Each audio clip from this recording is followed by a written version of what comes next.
Okay. Alright, we left. Okay, so pretty sure we should be live now. Let's go ahead and change your skin. We got 14 minutes to the event. I kind of went a little late on this. No, I'm gonna keep my skin. No, I'm gonna go with a party skin. Like a good skin and party. So we got 14 minutes right now. So we need like a whole party outfit. Yo, seriously though. If we use that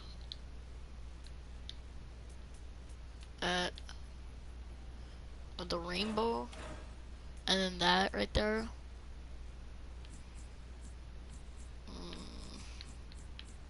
I guess this as well.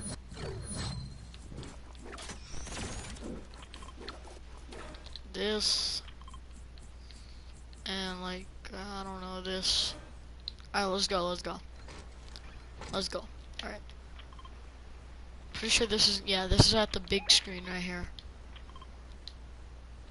So we have a pretty quick route there. Let's do it. Let's get there.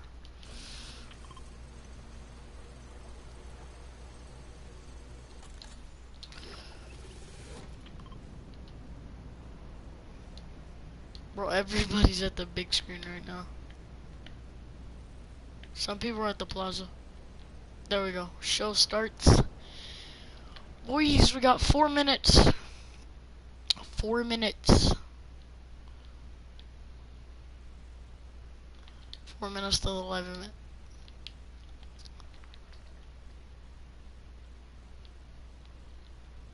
Thank you to whoever just joined the live.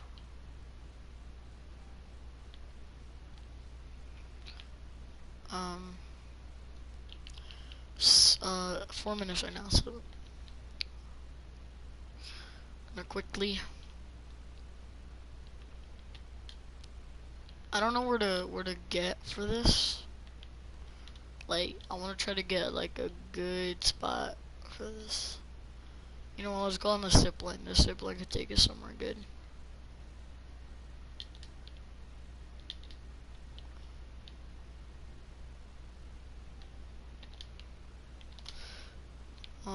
Hold on now. Can you get on the tip of this? Can you actually get on this? No, you can't. Alright, hold on. I need to get my settings. Hold on. Audio. Let's put this all the way up. Let's get all the best audio settings right now. Visual sound effects, subtitles. Let's get my HUD all the way down. There we go, that's good. Looks way better now.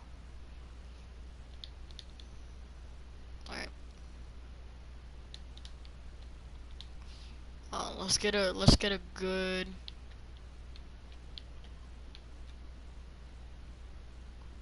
This is pretty nah, that's not good view. I'm thinking right here next to Aquaman on this rock.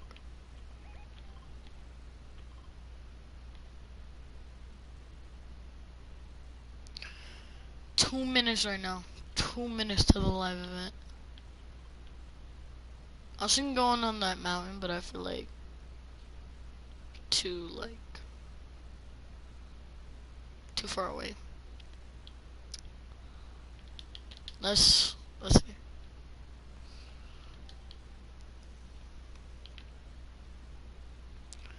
try to get on this little pine right here.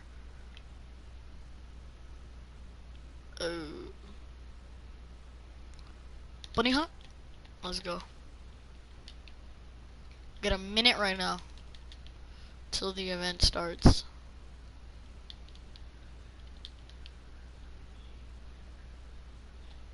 So a minute.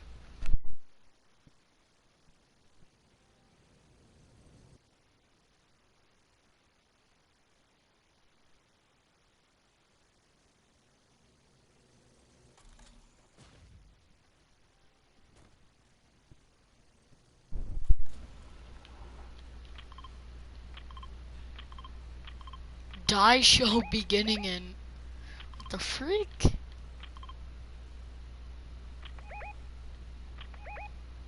Yo, get those markers out of the freaking screen.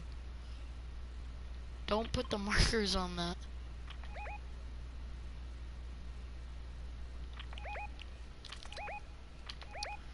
"50 seconds, boys. 50 seconds. Let's turn the. Let's get this to look really good. And turn the brightness up.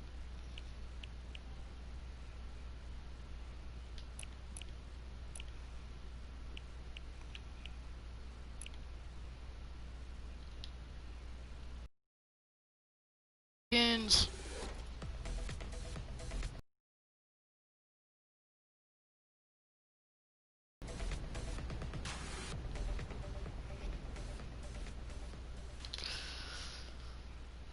Ooh, boys, it's time. 10, 9, 8, 7, 4, 3, 2, 1. Alright, here we go. 11 minutes. Alright, what just happened? The badge is better than having some heart. Okay, look now, look how they running. They beating white people down just to show us what's coming, or to show us we nothing, or to show us we only welcome when singing or balling. Shut up and dribble.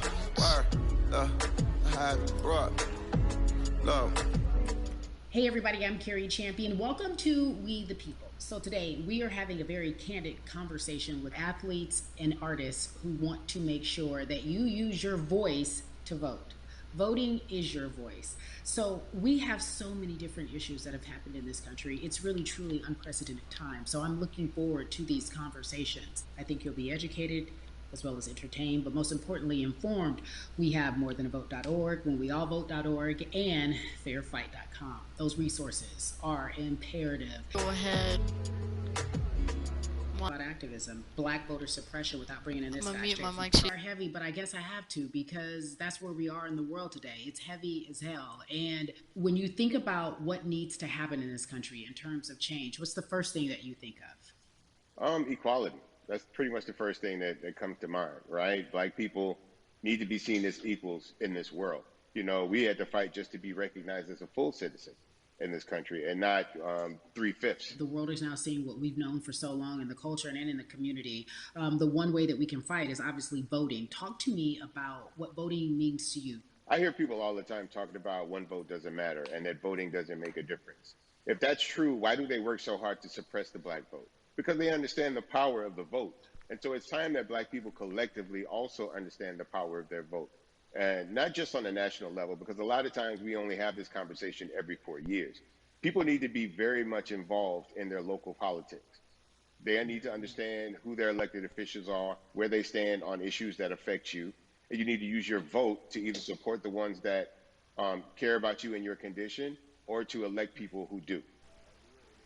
And with is educating felons, right? So in the state of Texas, if you're a felon, right, if you've been to jail or to prison, but you're no longer on probation or parole, you have the right to register. Guys, make sure to subscribe to the channel. Another thing that was just brought to my attention, there's an initiative called Orange, which is happening not just in Houston, but all over the country. If you're in jail currently during pretrial, but you have not been convicted, like you're still in jail waiting for your day in court, you are still eligible to vote. And you said something so key. They work so hard to hope that we stay uninformed, but more importantly, to suppress the black vote.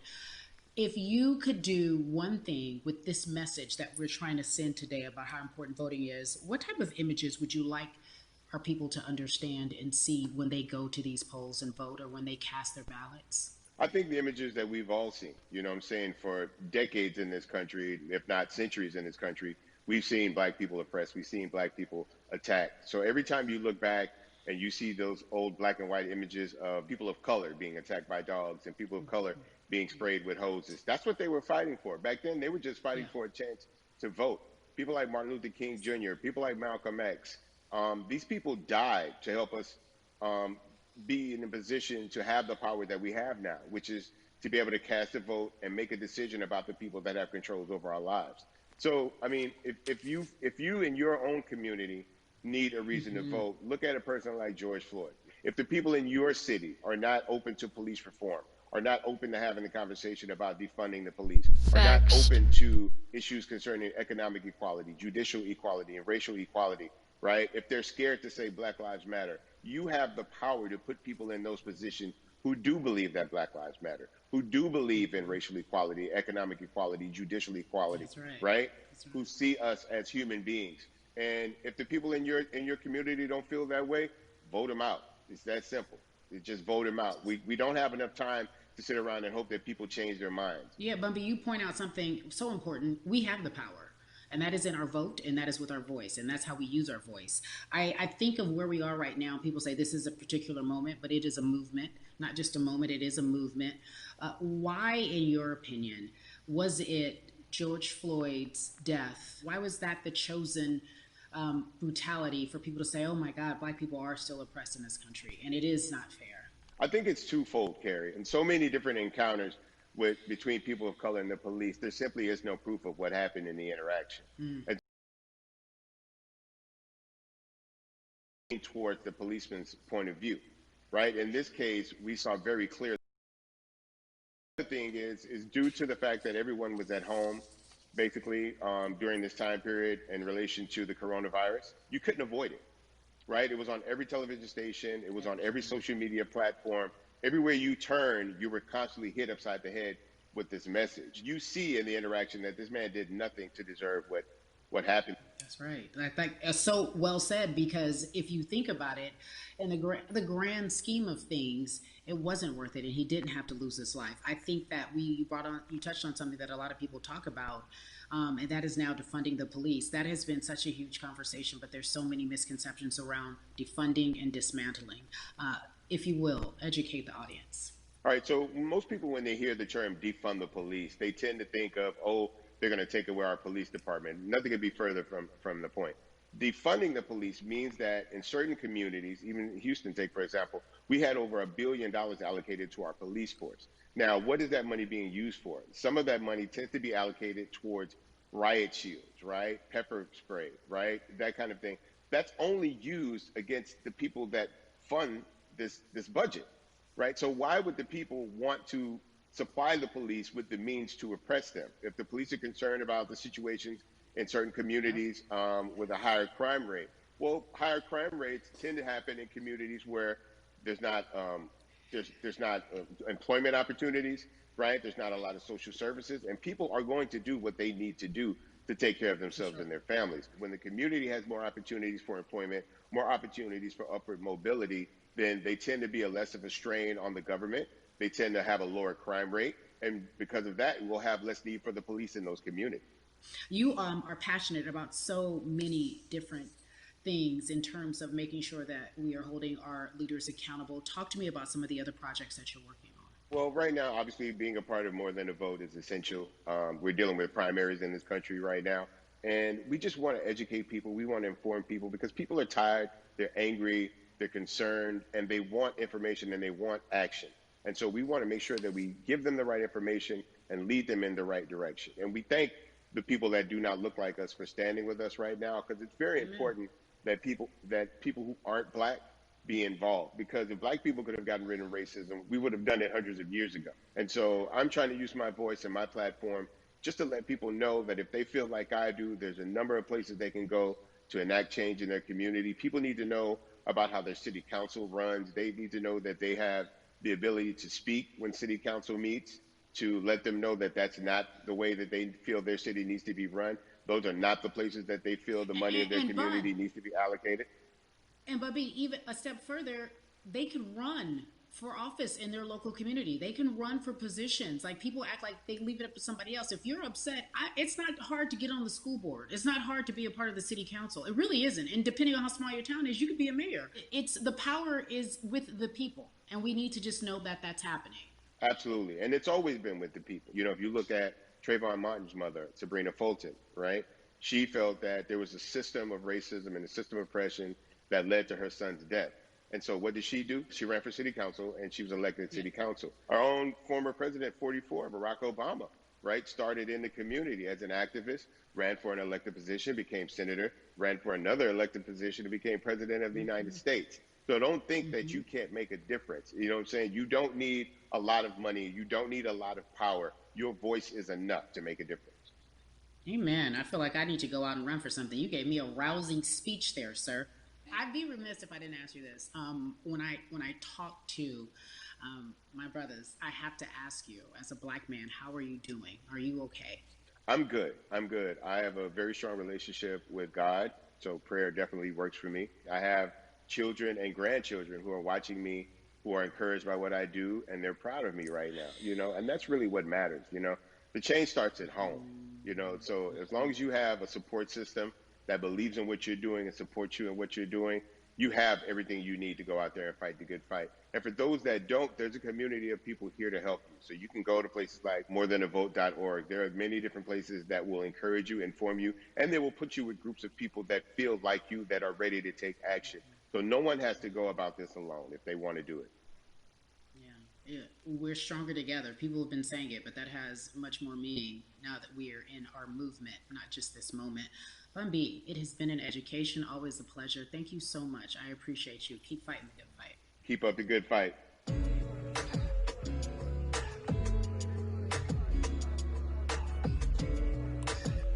Yeah, la la.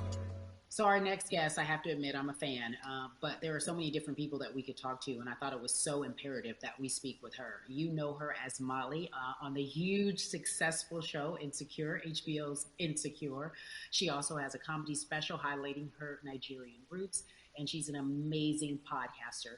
Let's welcome in Yvonne Orji, everyone. You have such a beautiful way of making things funny, giving us our medicine with some candy, right? The humor and the healing. You bring all of that to your space. And right now, as you look across this country and how everyone is so broken and so upset, if it's not social injustice, it's the pandemic, it's depression, it's unemployment, the list goes on and on. How are you doing, quite frankly? I'm rediscovering self in a way that is hard but necessary, that will lead to ultimate joy. I know it sounds like a lot, but no, I think I personally think that God put all of us on a global timeout. Like we just, America hasn't done as good as other people when it comes to timeouts because everyone else is out playing at recess, and we're still in the principal's office hoping and wishing we can come out. But I think that if we settle into the timeout and really learn the lesson that we're supposed to learn from this season, I think we'll emerge better. We'll learn how to play well with others in more ways than one. And so personally for me, I'm taking this time to learn me in a new way. I feel like I'm being ushered into a new season, and I'm getting still, because sometimes the busy confounds the work that we're supposed to actually be doing. We're busy doing other stuff, but we got work that we need to do on the inside. And I'm leaning into it. I'm like, dang, I thought I was gonna be able to rest like everybody else. And God's like, nah, we got work to do. You know what? And I think that's what everybody is saying about 2020. It's demanding that we be better. And you said it's a global timeout. What do you mean by that? Yeah, it's like everyone sit down, be humble, to quote the great prophet Kendrick Lamar. But no, seriously, sit down and let's reevaluate some things.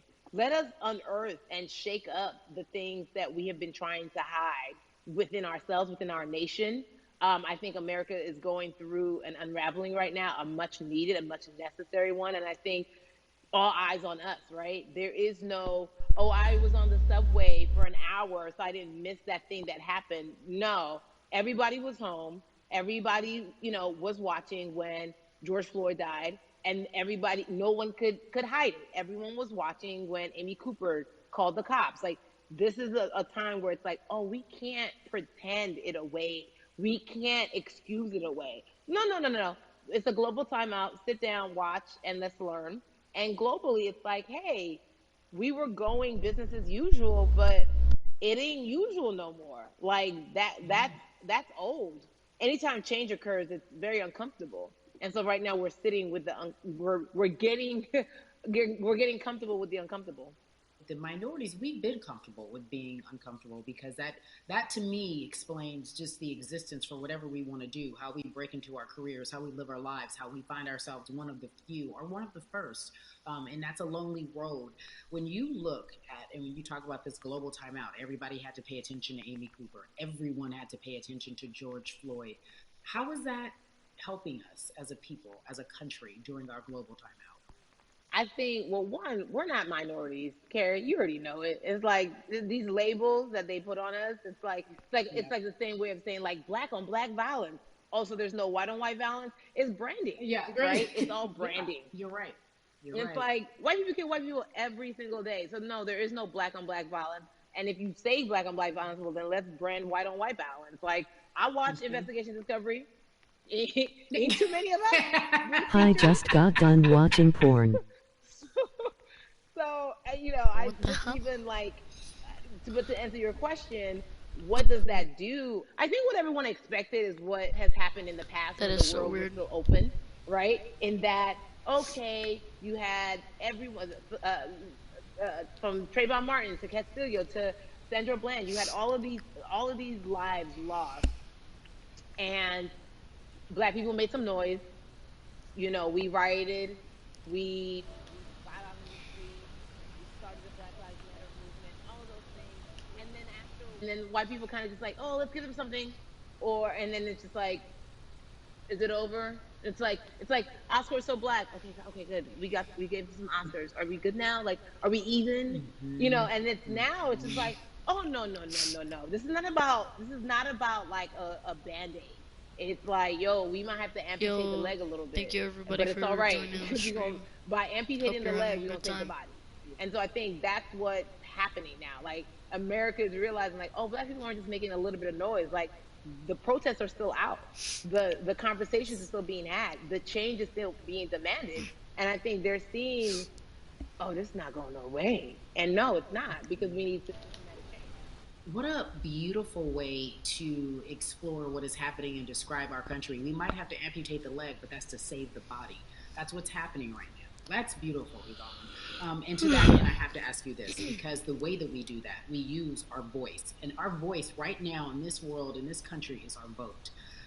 And everyone talks about voting and how important it is, but I feel like more than ever we understand that it's not just about voting every 4 years for the man in office. It's about your local elections. It's about the mayor. It is about the district attorney, the people who have the power to bring charges against police if police brutality is an issue in your community. If you care about your school district, you can run for the school board. I ask this of you, right? Your parents are from Nigeria. You are Nigerian. You talk about that very lovingly. What does voting mean for you? I think voting is power. I remember, I became a naturalized citizen back in the 90s when, because I was still a minor, my mom naturalized, and then we were able to do it under her. And just even that power of like, we are American citizens and all the access that we have by being citizens, one of those accesses and those access to power being voting. It's a big deal. It's a big deal because not only do we have the opportunity to be in this country, but now we can be of the country. We can be of the systems. We can be of the rules. We can be of what it actually affords. But I think going back to your earlier comment about just the setup of systems, I think we are done a disservice. Either it's schools or whatever it is, and I'm not putting teachers on blast. I think teachers do a phenomenal job, but for some reason we do not, and give them all the raises. I know too many parents who are like, I'm my this child of mine, I do love them, but hey, who where can I drop them off? And I do think that there is a disservice done because, again, when we talk about voting, to your point, we talk about every 4 years. It's important to vote for the presidency. We don't realize, like, oh, snap, we actually can vote about, like, how much our libraries get. It's like small things like that, but they make a big difference. When you think of voter suppression in this country, what does it look like for you? It's the systems. When we talk about voter suppression, we also talk about systematic racism, right? It's all the systems that set up, and we've normalized. Okay, maybe your job will give you a half day, or maybe you'll be able to get this luxury. It shouldn't be a luxury. It should be built into the system. It should be built into the fabric of how we vote. But maybe you'll be able to get this luxury in order to enable you to go vote. Think about everything disenfranchised, marginalized Black person has to endure in a day. So in a day, you need to get to work. If something happens to your car, if something happens to your child care, if something happens to, there's so many factors along the way that can send you into a tailspin as an American. And then you add on as a person of color. If you're just trying to get to vote and you already have to go through all of these hurdles and hoops in your everyday life, imagine the one day when your voice really is supposed to matter the most in this country. But then you also see all the times that you tried to have your voice matter and then it's been shut down, repressed, told it doesn't matter. And then you're kind of like, what's the point? How do we keep hope though? If I'm watching this right now, I want to I how do we as a people stay hopeful? How do we believe in the promise that these quote unquote forefathers have given us? Because have you met Black people? By default, like hope is infused in our DNA. Like you know what I'm saying? Like by default, like if we haven't been broken now through, be it through You're right. slavery, through Give it to me. Give capitalism, it to me. through Give it to me. colonization, through Yeah, segregation, you're right. through I mean, listen, the history of Black people in this country is at one point we were 3/5 the people. Mm-hmm. That's it. At one, That was a written law. And look at us now. We are whole. We are Black girl magic. We are Black boy joy. We are, you know what I'm saying? mm-hmm. What I think about in terms of giving us hope, right? We're making a lot of people nervous right now, Carrie. We're making a lot of people Ben. nervous right now because they're like, dang, we put all these obstacles in their way, and these jokers are resilient.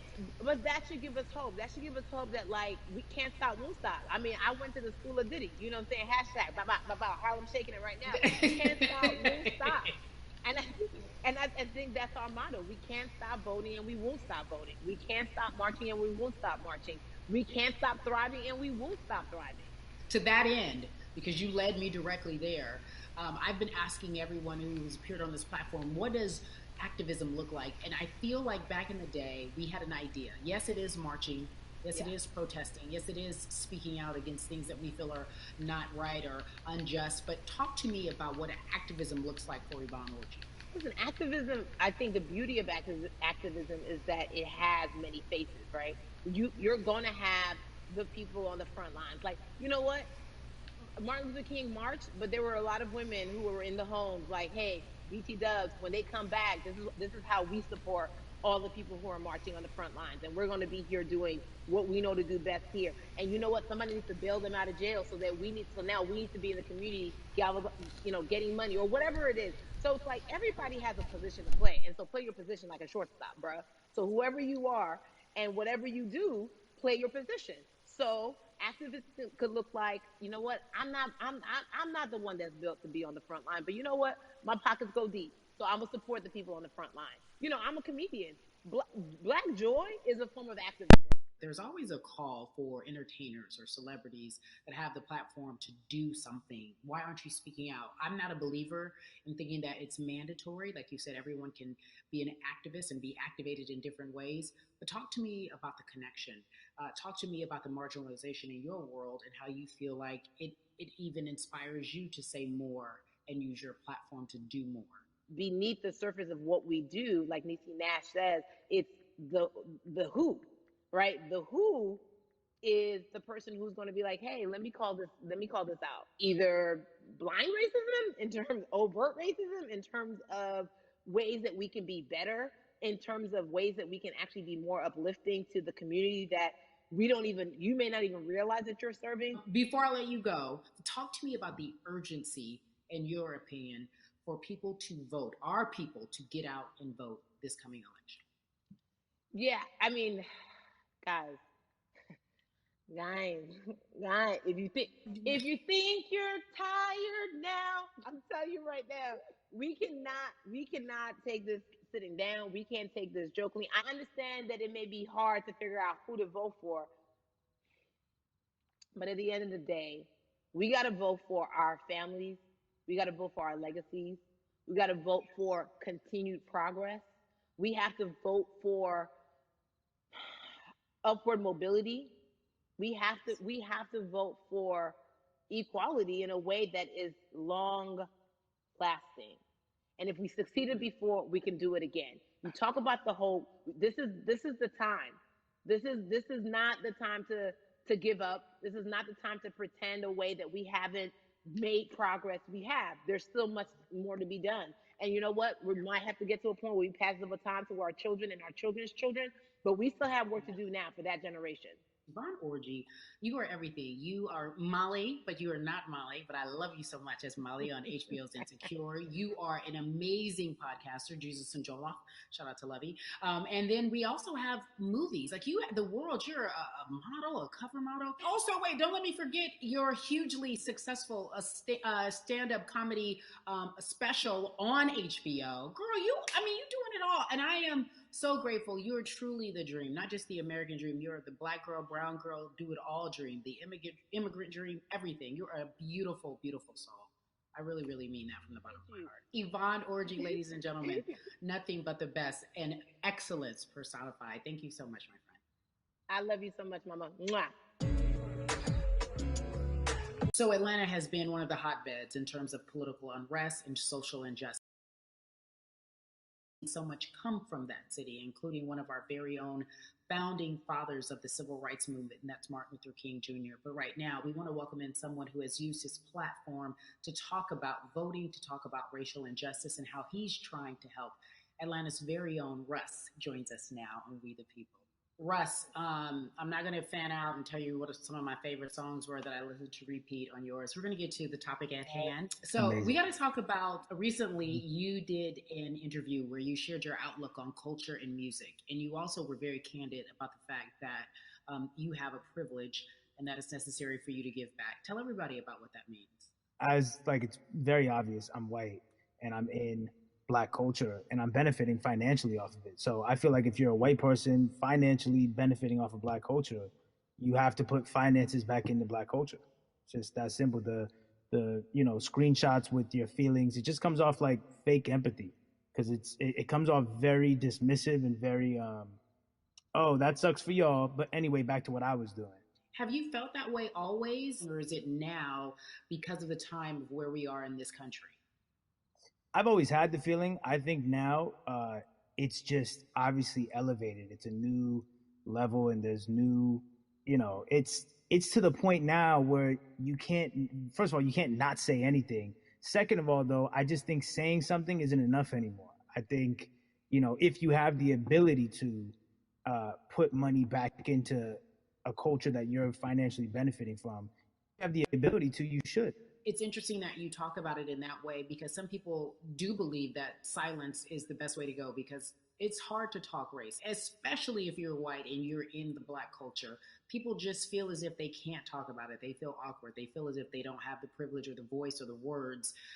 How do you find yourself right now in terms of interacting with people when they want to talk to you about social injustice, police brutality? What's going on in this country right now? Well, first of all, picking and choosing whether you want to be silent or not about race, that's a privilege in and of itself. But no, I mean, I try to just do my best to listen to the Black people around me and the educated Black people I have in my life. So I do my best to not act like I have all the answers for everything, especially in a culture that I'm not from. But that's why when we decided to raise the money for Black Lives Matter organizations, when we raised 500,000, we got on the phone with some of the women who started Black Lives Matter. I got on the phone with Tamika Mallory. I was on the phone with Karen Civil and talking with my friends to make sure the money went to like the correct places, and people who really need it. It's just about listening. That's all. It's about listening. Let's talk about that for a moment because the way I think of activism, for me, it looks very differently. It's not necessarily just protesting on the front lines. I think that's great. But what about being an activist in the way in which you have decided to be one? What inspired you? What did it look like? You said you raised money for Black Lives Matter. What did you do? Mm-hmm. Walk us through everything that you did and how you find yourself in this moment right now. So for me, it was 3 years ago. I had like a string of festivals, and I decided that I was going to wear T-shirts with a message on them because I figured, what better, what better time to use a platform than in front of a bunch of people. So one of the T-shirts I wore was, "If you want to change the system, speak up. White silence is pro racism. The whole thing." And it didn't really it kind of got swept under the rug back then, but when all this stuff started happening again, and it's been happening, the police brutality against innocent black people, I was like, man, I'm not the biggest artist in the world, and I certainly don't have the most white fans in the world, but I got a good amount of people that I can definitely mobilize and turn into some money. And I know they're down for the cause because it's merch, it's a good thing. And I've always been outspoken anyway, And so, how am I going to be in black culture and not be outspoken about racism? And then I got to ask you this because you grew up in Atlanta, so that gives you a heads up, depending for so many people, because you're in the crux of that beautiful black city where there are so many wonderful black leaders, home of so much great music and things that speak to our culture right now. And we are really, really getting our word out, especially with this platform today, and saying that we must use our voice to vote. Talk to me about what the importance of voting for you in this upcoming election. Yeah, so full transparency, I had never voted before, ever. Um, and because I was one of those people who was like, my vote doesn't matter, and I don't know, maybe it's because I was younger, maybe it's because I really thought that, or I don't know, but I just think that it's got to, now this is a bit of a privilege to say it's got to a breaking point for me because obviously it's been past the breaking point for black people, but I think that as a whole, the young people need to get out and vote because we're the ones that.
Everybody, that's the end of the live, so I hope you enjoyed, and go ahead and leave a like and subscribe to this channel if you enjoyed the content that I'm putting out there. So